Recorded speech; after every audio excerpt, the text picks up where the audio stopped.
I'm now going to talk you through some specific results from different current shapes. And again, we would think of these as wire shapes that have current flowing in them. So one is a long straight wire. So this is the answer. We have a magnitude, again, we have some coefficients out front. I is the current through it, and then over R, the distance you are from the wire. Now note that this doesn't have a direction, but magnetic field inherently has a direction. You would use the right hand rule. Point your thumb towards I, and then you're going to see if your fingers curl clockwise or counterclockwise with respect to the wire. So then you would need to actually think about at this point on the circle, where is it pointing? And with my current going to the right and point P directly above the current, that's actually a magnetic field direction that is straight out of the page. So see if you can verify that. And again, there is about a page of math to actually get here, but what you're doing at that point is breaking up this infinitely long straight wire into these little tiny pieces, thinking about the distance of each piece as you move along X, and then what that angle is, where it's now the angle between current, right? QV is just current times delta S, and your R hat vector. So as you move along different pieces here, you have not only a different R, but a different theta. Now you then would have to think about what the direction is, and actually, here's what's kind of nice, is that for each of these segments, if you just thought about a point particle here moving to the right, that always gives you out of the page. So every single segment here is actually going to give you one out of the page in the same direction, and you would use that argument simply noticing that there's never an X or Y component. It's always actually in the positive Z. So positive Z axis in this case is out of the page. And so every BI is actually just going to equal BZ in the Z hat direction. So that's the setup. Again, you would actually have to expand this out geometrically. That takes a little bit of work. And then you're doing that integral where your limits are negative to positive infinity.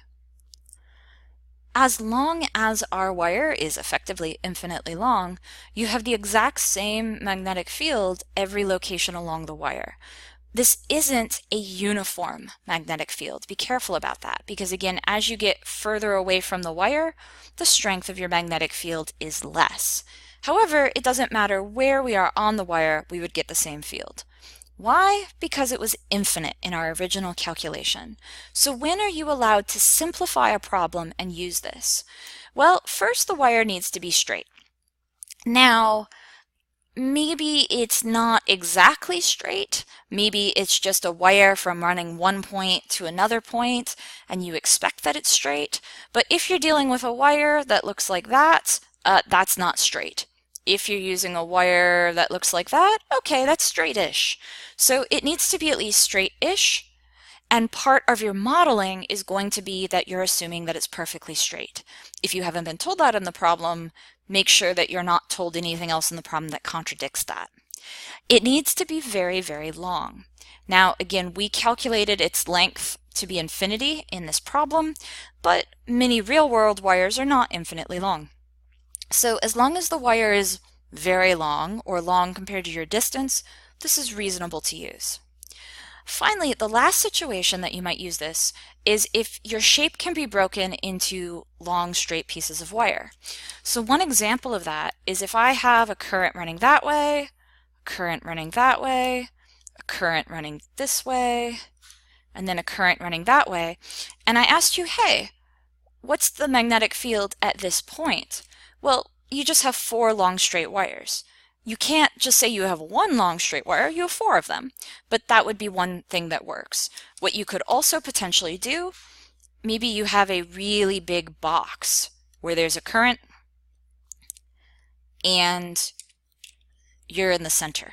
This is a little bit trickier in terms of just the distances involved. This is obviously really good. This is, I don't know, not a great, it's not a great simplification. That's me looking concerned about it. So this one isn't the best simplification, but this one would be awesome. So do notice in a problem when you can just simplify and use the equation, but again, make sure that you keep directions in mind. Like in this situation, you would need to consider the directions of each piece. The next shape that we're going to talk about is a current loop. Now with the current loop, we actually have, well, a loop. And again, if we think about the setup, we're going to talk about one point only on the axis. So this happened with electric fields as well, that when you had a disk, when you had a ring, we only worried about the axis. Same thing here. Now again, later on, we'll be able to expand this a little bit, but for right now, we're only considering a point that lies on the axis. So what you note is that now every single piece actually has the same distance, but if you notice, your current is actually running in a different direction at each point, right? So you would have to think about what that angle is, and it actually works out to be the same angle, but you'd have to be careful. So when you integrate, you get this. Now note that again, this is a magnitude. You do not have the direction, and you would get the direction from the right-hand rule. So in this case, if I curl my fingers in the way that current is going, shown this way, then at this point, I get that my thumb is pointing away. So that would be the total. Now, one thing here is that each individual point is actually giving you a magnetic field that has multiple components, but when you add them all together, the only things that don't cancel is in the z direction. So this is a case where you want to inherently think about all three dimensions, but use symmetry to argue that only the z dimension matters. Note that this equation is only for the axis. If I have a point that's over here somewhere, well, I can't use that. That doesn't work. Also keep in mind that this is the radius of the ring, and that z is then the distance you are on this axis. So make sure that you understand, if you are just going to use one of the equations that have already been calculated, what those parameters actually are. When can you use a current loop? Well, one thing to notice is that when we did that calculation, we assumed that it was a perfect circle. Normally you're not going to have that. Normally your current actually has to come into that circle somehow and leave that circle. So this is fine to approximate it as an ideal current loop. Obviously it's not a perfect circle and something's happening here, but we would actually say mathematically that this is going to be fine if you model it this way. So do keep that in mind, that we can neglect some of these currents coming in and out. And there's a few different ways that it might happen. Another is that it comes in, goes around, and comes out that way, right? So notice that you still have current in a loop as well. Now, maybe we would actually consider the additions of that wire, right? Because in this case, you have a loop and you have a long wire. So do keep in mind when you do a problem how you're simplifying it and ask yourself if it's reasonable. In this case, the current of these two wires actually kind of cancel one another, and so that's one reason why this simplifies down pretty good, but for this sort of a model, we would want to probably consider both pieces. The last thing tied to the ring of current is actually a coil.